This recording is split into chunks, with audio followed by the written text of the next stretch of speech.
Mỗi lần trời mưa to là y như rằng đường phố Hà Nội lại biến thành sông, xe cộ bì bõm, người dân lội nước như đi đánh trận và hy vọng môn bơi một lần nữa lại là quán quân SEA Games. Nhưng tại sao Hà Nội lại hay ngập lụt đến như vậy? Ngày xưa Hà Nội có ngập hay không? Ngày xưa ở đây là ngày từ thời phong kiến và ngày từ thời Pháp thuộc. Ngày hôm nay, bạn có phải đi học hay đi làm hay không? Bạn có đến văn phòng muộn giờ hay không? Khi đọc những câu này thì mình cũng đã trải qua nhiều lần vật lộn với ngập lụt và tắc đường ở Hà Nội lắm rồi. Còn nhớ năm 2008, hồi là sinh viên, Hà Nội lúc đó mưa to, ngập lụt nhiều chỗ, không phải đi học, rất là sướng. Còn bây giờ, bán mình cho công việc thì vẫn cứ phải đi làm như bình thường và sống chung với lũ theo đúng nghĩa đen. Vì sao Hà Nội hay ngập lụt? Hà Nội hay ngập lụt bắt nguồn từ chính cái tên của thành phố này. Chúng ta phải nhìn vào bản chất địa lý của thành phố. Hà Nội là thành phố của nước, thành phố của sông hồ. Hà ở đây có nghĩa là sông và nội có nghĩa là ở bên trong. Hà Nội có nghĩa là vùng đất ở bên trong các con sông. Tên gọi Hà Nội đã có từ thời của vua Minh Mạng. Vua Minh Mạng đã quyết định thành lập tỉnh Hà Nội. Khi ấy thì vùng đất này nằm giữa nhiều con sông lớn. Sông Hồng, sông Đuống, sông Tô Lịch, sông Nhuệ tạo thành một khu vực tọa thủy, nghĩa là thành phố được bao quanh bởi sông nước. Hà Nội lại nằm ở trung tâm đồng bằng Bắc Bộ, nơi các con sông hội tụ. Người xưa coi đây là vị trí chiến lược, bởi vì một mặt, sông nước sẽ giúp giao thông thuận tiện, dễ kết nối, dễ buôn bán. Giao thông đường thủy là một trong những loại hình giao thông sơ khai nhất của con người và luôn rất thuận tiện.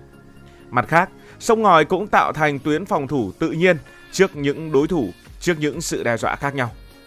Chính vì thế, tên gọi Hà Nội không chỉ mô tả vị trí địa lý của thành phố này mà còn thể hiện tầm quan trọng của vùng đất trong lịch sử. Nhiều sông, nhiều nước có lợi, nhưng nhiều sông, nhiều nước cũng đồng nghĩa với việc dễ bị ngập lụt. Ngày xưa, ông bà ta, tổ tiên ta đã chọn vùng đất này để lập đô vì nó thuận lợi cho nông nghiệp, cho giao thông đường thủy, cho phát triển kinh tế. Nhưng cái gì cũng có hai mặt. Vùng đất trũng này cũng là nơi thường xuyên bị đe dọa bởi những trận ngập lụt khi mà mưa lớn. Về độ cao trung bình thì Hà Nội ở độ cao trung bình chỉ khoảng 5 cho đến 20 mét so với mực nước biển. Một số khu vực, đặc biệt là một số khu vực ngoại thành thậm chí còn thấp hơn. Khi mưa lớn, nước từ trên cao đổ xuống, cộng với nước từ những con sông dâng lên, thế là Hà Nội giống như một cái chảo khổng lồ. Cái chảo này sẽ hứng hết nước mà không biết phải thoát đi đâu. Nói đến nguyên nhân dẫn đến ngập lụt ở Hà Nội thì chắc chắn rồi phải nhắc đến mưa. Hà Nội nằm trong vùng khí hậu nhiệt đới gió mùa nên mùa mưa ở đây cũng không phải là dạng vừa đâu. Từ tháng 5 đến tháng 10, mưa bão, áp thấp nhiệt đới, thậm chí là siêu bão nếu không ghé thăm trực tiếp thì cũng một phần ảnh hưởng đến Hà Nội.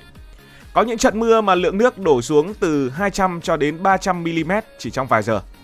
Để các bạn dễ hình dung, thang đo 300 mm nước ở đây tương đương với việc đổ 300 lít nước lên mỗi 1 mét vuông đất. Cứ tưởng tượng bạn đứng ở một khu vực rộng chưa bằng cái chiếu mà ai đó cầm 300 chai nước 1 lít dội lên đầu của bạn thì sẽ thấy lượng mưa kinh khủng như thế nào. Nhưng mưa nhiều không phải là vấn đề duy nhất ở Hà Nội. Ở Hà Nội, mưa thường đến rất bất ngờ và tập trung. Có những ngày trời đang nắng chang chang, chỉ sau vài chục phút là mưa như chút nước. Rồi Hà Nội còn bị ảnh hưởng bởi những hiện tượng thời tiết cực đoan nữa. Hệ thống thoát nước của thành phố không kịp xử lý một lượng nước khổng lồ như vậy, thế là nước đọng lại ở trên đường, biến những con phố hàng ngày chúng ta đi lại bình thường trở thành những dòng sông nội đô. Bạn có kỷ niệm nào đáng nhớ với ngập lụt ở Hà Nội hay không? Hãy để lại ý kiến của bạn dưới phần bình luận. Một trong những vấn đề lớn nhất trong những ngày Hà Nội bị ngập đó là hệ thống thoát nước của thành phố bị quá tải. Và nói đến ngập lụt thì không thể không nhắc đến hệ thống thoát nước. Hệ thống thoát nước này chính là xương sống để cứu Hà Nội khỏi những trận mưa lớn. Nhưng phải khẳng định rằng thật đáng buồn, hệ thống thoát nước của Hà Nội hiện nay không theo kịp được thời đại. Phần lớn hệ thống thoát nước ở trong nội đô thì cũ, cống cũ, nhỏ lại bị bùn đất, rác thải bít kín. Làm sao mà có thể nuốt nổi một lượng nước khổng lồ mỗi khi mưa lớn xuất hiện. Và bạn có để ý, ngay khi mưa lớn thì rác thải đã nổi lềnh bềnh, còn khi nước rút đi, trên đường phố Hà Nội thường xuất hiện núi rác, nào là túi ni lông, nào là chai nhựa, nào là cành cây, thậm chí là cả ghế nhựa, nồi niêu, xoong chảo, các đồ dùng bị nước cuốn trôi. Rác thải là một trong những nguyên nhân chính khiến cống thoát nước bị tắc. Ở Hà Nội, ý thức vứt rác của đa phần mọi người vẫn còn kém. Nhiều người tiện tay ném rác xuống sông, xuống cống hoặc vứt bừa bãi ở trên đường. Có lần đi ô tô còn gặp những người đi xe sang nhưng mà tiện tay kéo cửa kính vứt luôn rác ở trên đường. Khi mưa lớn, rác bị cuốn theo dòng nước, chui vào cống và làm tắc nghẽn. Nói về vấn đề xả rác hay là xả chất thải Hà Nội thì sông Tô Lịch là một ví dụ điển hình. Sông Tô Lịch vốn từng là biểu tượng của Hà Nội, giờ đây nhiều đoạn chỉ còn là dòng nước đen ngòm, đầy rác và mùi hôi thối. Cống tắc, sông tắc, nước mưa không có chỗ thoát, thế là Hà Nội lại ngập. Gần đây thì một lý do quan trọng khiến Hà Nội hay ngập lụt chính là tốc độ đô thị hóa quá chóng mặt. Bạn có để ý không? Hà Nội ngày càng bê tông hóa, mỗi ngày ra đường ngày nào cũng nghe thấy tiếng gõ búa, tiếng hàn xì, rồi tiếng thi công.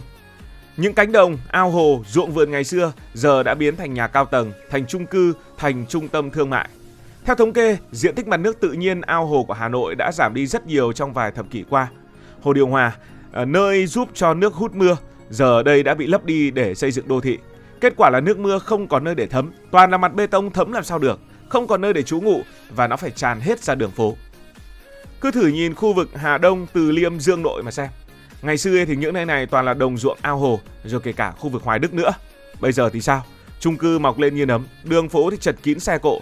Mỗi lần mưa lớn không có lối thoát, nước cứ thế dâng lên, biến những khu đô thị mới thành Venice của Việt Nam hay là Phượng Hoàng Cổ Nhuế phiên bản Việt Nam. Và thường quá trình đô thị hóa nhanh chóng thì luôn đi với việc xây dựng tốc độ chóng mặt. Nhiều khu đô thị mới được mọc lên nhưng mà hệ thống thoát nước không được đầu tư tương xứng. Hoặc nó mọc lên ở những chỗ trước đây chưa được quy hoạch thành đô thị, ví dụ những khu đô thị ở hai bên đại lộ Thăng Long. Hiểu một cách đơn giản như thế này, hệ thống giao thông của Hà Nội ngày càng mở rộng, đường xá được nâng cấp, nhà cửa được xây san sát, nhưng hệ thống thoát nước thì không được cải thiện tương xứng. Có những con đường mới rất là đẹp lung linh, nhưng chỉ cần một vài trận mưa là lại ngập lênh láng. Lý do là gì? Bởi vì cống thoát nước ở bên dưới vẫn là cống cũ và không được nâng cấp. Giờ thì có một thắc mắc được đặt ra, đó là Hà Nội của ngày xưa, Hà Nội thời còn mang tên Thăng Long, Hà Nội thời Pháp thuộc có bị ngập hay không? Thì câu trả lời là có. Hà Nội hay Thăng Long xưa sinh ra và lớn lên nhờ con sông Hồng và những con sông khác, nhưng cũng chính vì nó mà dân Kinh Kỳ sống trong nỗi lo thường trực. Sông Hồng không hiền hòa như nhiều con sông khác mà lại trái tính trái nết, lúc thì cạn, lúc thì dâng, và khi nổi giận thì hung dữ cuồn cuộn phá tung bờ đê. Người xưa gọi sông Hồng là sát tinh phương Bắc cũng không ngoa. Sử sách còn ghi chép nhiều trận lụt nặng, ví dụ đầu thế kỷ 13 dưới triều đại nhà Trần, sông Hồng vỡ đê, nước tràn vào tận kinh thành, nhiều khu dân cư biến thành biển nước, triều đình phải lập kho lương phát trần, dân chúng phải sống trên thuyền cả tháng trời. Sang thế kỷ 15, thời nhà Lê, tình hình cũng chẳng khá hơn nhiều. Nhà Lê đã phải ban hành nhiều chiếu chỉ về việc hộ đê, xem việc đắp đê, tu sửa đê điều là một quốc sách sống còn. Có những lần đê Yên Phụ, Nhật Tân bị vỡ, nước tràn cả vào khu Hoàng Thành, ngập đường, ngập phố, khiến sinh hoạt đảo lộn. Nhưng phải khẳng định, thời phong kiến ngập lụt ở Hà Nội chủ yếu là ngập diện rộng, kéo dài, chứ không phải là kiểu ngập cục bộ một vài tiếng hoặc một vài buổi như bây giờ. Đó là khi lũ sông Hồng dâng, cả một vùng rộng lớn của Hà Nội đều ngập trong nước. Người dân phải dựng những ngôi nhà tạm nổi trên bè tre, đi lại bằng thuyền, sinh hoạt giữa mênh mông sông nước. Ngập khi ấy không chỉ làm hỏng đường phố kinh thành mà còn cuốn trôi mùa màng, để lại nạn đói, dịch bệnh. Bởi vậy chuyện giữ đê ngày xưa luôn là việc quốc gia đại sự. Quan nào để đê vỡ thì coi như là có tội với trời đất, nhiều khi còn bị xử rất nặng. Ngập ngày xưa không phải ngập do nước không thoát được ở trong phố, mà là ngập do đê bị vỡ. Đến cuối thế kỷ 19, khi người Pháp đặt chân đến Hà Nội thì họ bắt đầu biến thành phố Hà Nội trở thành trung tâm hành chính và thương mại kiểu châu Âu. Những con đường thẳng tấp nập rộng lớn xuất hiện, những khu phố với dãy hàng 2-3 tầng san sát hình thành. Nhưng cùng với đó, người Pháp cũng ý thức được nếu không làm hệ thống thoát nước, thành phố sẽ chìm trong bùn lầy mỗi mùa mưa. Người Pháp đã thiết kế một mạng lưới cống ngầm bằng gạch ở khu phố cổ, dẫn nước ra các con sông như là sông Tô Lịch, sông Kim Ngưu cùng các hồ điều hòa. Đây được coi là lá phổi nước của thành phố Hà Nội. Nhờ hệ thống này, Hà Nội thời đó đã thoát khỏi nỗi lo ngập diện rộng do lũ sông Hồng. Đê điều cũng được củng cố chắc chắn hơn, khiến lũ sông khó tràn vào lòng nội đô. Tuy nhiên, vì hệ thống thoát nước chỉ được thiết kế cho một thành phố nhỏ, dân cư ít, nên mỗi khi mưa lớn bất thường, Hà Nội thời Pháp thuộc vẫn ngập.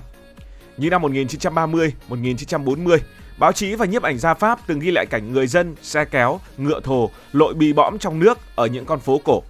Đó là kiểu ngập đô thị điển hình giống ngày nay, mưa xuống, nước không kịp thoát và đường biến thành ao. Điều đáng chú ý là hồi ấy, Hà Nội vẫn còn rất nhiều hồ, kênh rạch, ruộng đất xung quanh. Khi mưa xuống, phần lớn nước vẫn còn chỗ để thấm và chứa. Thế nhưng Hà Nội vẫn cứ ngập. Nhìn vào những bức ảnh sót lại thời đó thì có lẽ Hà Nội cũng ngập nhưng không ngập đến mức khủng khiếp như bây giờ. Cảm ơn vì đã quan tâm theo dõi câu chuyện này. Bạn có những trải nghiệm thú vị nào, đáng nhớ nào hoặc đáng quên nào vì những trận lụt ở Hà Nội? Cảm ơn vì đã quan tâm theo dõi câu chuyện này. Nếu cảm thấy thú vị, bạn có thể nhấn nút đăng ký kênh, bật chuông thông báo và chia sẻ. Còn bây giờ thì xin được nói lời chào tạm biệt từ bình luận viên Hải Thanh Story. Cảm ơn các bạn đã dành sự đồng hành cùng Hải Thanh Story đi qua những vùng đất, khám phá những điều mới.